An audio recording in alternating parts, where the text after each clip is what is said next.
America के एक सुनसान डेजर्ट में एक जगह है जहां आम लोगों का जाना मना है, फोटो क्लिक करना मना है, जहां पहुंचने के लिए मीलों तक सिर्फ खाली रेगिस्तान मिलता है और जहां सिक्योरिटी इतनी टाइट है, अगर कोई भी बिना परमिशन के अंदर जाने की कोशिश करता है तो उसे अरेस्ट कर लिया जाता है या कभी-कभी शूट भी कर दिया जाता है।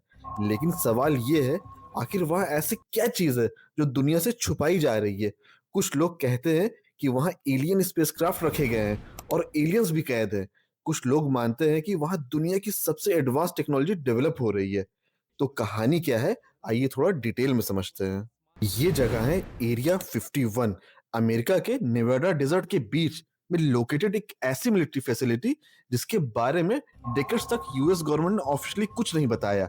लेकिन एरिया 51 इतनी फेमस सिर्फ अपनी सिक्रेसी की वजह से नहीं हुई। इस जगह को दुनिया भर में फेमस बनाया एक इंसिडेंट ने, रॉसवेल इंसिडेंट 1947। उस वक्त अमेरिका में यूएफओ साइटिंग का क्रेज चल रहा था। लोग हर जगह आसमान में अजीब फ्लाइंग ऑब्जेक्ट्स, आसान लफ्जों में कहे तो एलियन स्पेसक्राफ्ट देखने का क्लेम कर रहे थे। इसी बीच न्यू मैक्सिको में रॉसवेल नाम की जगह पर एक फार्मर मैक ब्राजिल ने अपने फील्ड में कुछ अजीब डेब्रीज देखी। उस डेब्रीज में थिन मेटल फॉयल, रबर और कुछ अनयूजुअल मटेरियल था।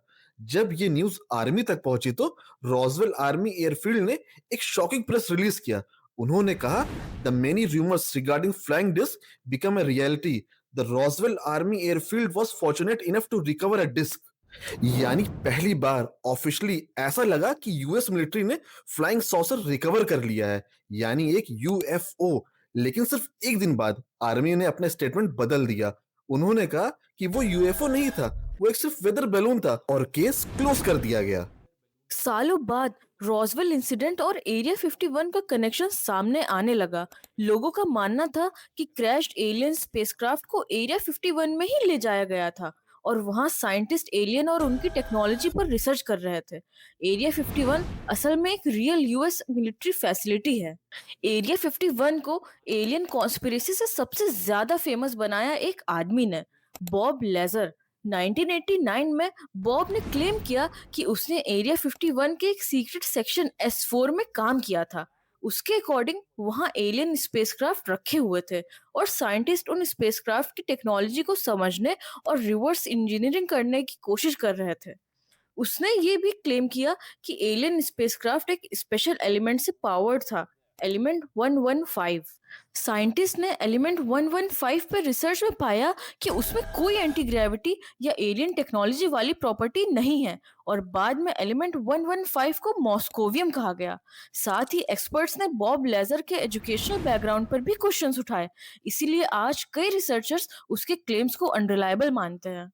2019 में एरिया 51 फिर से दुनिया में वायरल हो गया। एक फेसबुक इवेंट क्रिएट हुआ, storm area 51, they can't stop all of us. इस इवेंट का आइडिया था कि लाखों लोग एरिया 51 में इंटर करेंगे और एलियंस का सच दुनिया के सामने लाएंगे। शुरू में ये सिर्फ एक जोक था, लेकिन इंटरनेट पे ये इतना वायरल हुआ कि 2 मिलियन से ज्यादा लोगों ने अटेंड करने का इंटरेस्ट शो किया। गवर्नमेंट भी अलर्ट हो गई। लेकिन जब एक्चुअल डे आया तो इन्वेजन नहीं हुआ, सिर्फ कुछ हजार लोग ही आए। म्यूजिक फेस्टिवल जैसा इवेंट हुआ, लोग एलियन कॉस्ट्यूम पहनकर पार्टी कर रहे थे। किसी ने एरिया 51 में इंटर करने की कोशिश भी नहीं की। अब असली सवाल, आखिर एरिया 51 में होता क्या है? सच ये है कि एरिया 51 एलियंस के लिए नहीं बल्कि सीक्रेट मिलिट्री एयरक्राफ्ट टेस्टिंग के लिए फेमस है। कोल्ड वॉर के टाइम अमेरिका और सोवियत यूनियन के बीच टेंशन बहुत ज्यादा थी। अमेरिका को ऐसे स्पाई प्लेन्स चाहिए थे जो एनिमी टेरिटरी के ऊपर सीक्रेटली फ्लाई कर सके। इसी जगह पर फेमस एयरक्राफ्ट टेस्ट किए गए, जैसे U2 स्पाई प्लेन और SR-71 ब्लैकबर्ड। ये एयरक्राफ्ट इतनी हाई एल्टीट्यूड पर और इतनी स्पीड से फ्लाई करते थे कि नॉर्मल लोगों को ये स्ट्रेंज फ्लाइंग ऑब्जेक्ट्स लगते थे और इसी वजह से यूएफओ साइटिंग की रिपोर्ट बढ़ने लगी। अमेरिका नहीं चाहता था कि उसकी टेक्नोलॉजी रिवील हो, तो ना तो उसने यूएफओ साइटिंग को माना ना ही कभी डिनाई किया। आज भी दुनिया में यूएफओ साइटिंग होती हैं, लेकिन यूएफओ का मतलब ये नहीं होता कि वो एलियन स्पेसक्राफ्ट है। यूएफओ का सिंपल मतलब है अनआइडेंटिफाइड फ्लाइंग ऑब्जेक्ट, यानी कोई भी ऐसी चीज जो तुरंत आइडेंटिफाई नहीं हो पाई। गवर्नमेंट ने भी कई यूएफओ रिपोर्ट्स इन्वेस्टिगेट की। कुछ वेदर बलून निकले, कुछ मिलिट्री एयरक्राफ्ट और कुछ केसेस में इनफ इंफॉर्मेशन ही नहीं मिली। एरिया 51 की मिस्ट्री शायद कभी कंप्लीटली खत्म ही ना हो, क्योंकि सीक्रेसी इसी जगह को इतना फैसिनेटिंग बनाती है। हो सकता है एरिया 51 में एलियन ना हो, लेकिन एक बात पक्की है, अमेरिका के सबसे एडवांस्ड और सीक्रेट एयरक्राफ्ट की हिस्ट्री जरूर यहीं से जुड़ी हुई है। अगर आपको ऐसी ही दुनिया की हिडन मिस्ट्रीज और अनटोल्ड स्टोरीज पसंद है तो चैनल को सब्सक्राइब करना मत भूलना। मिलते हैं अगली मिस्ट्री के साथ।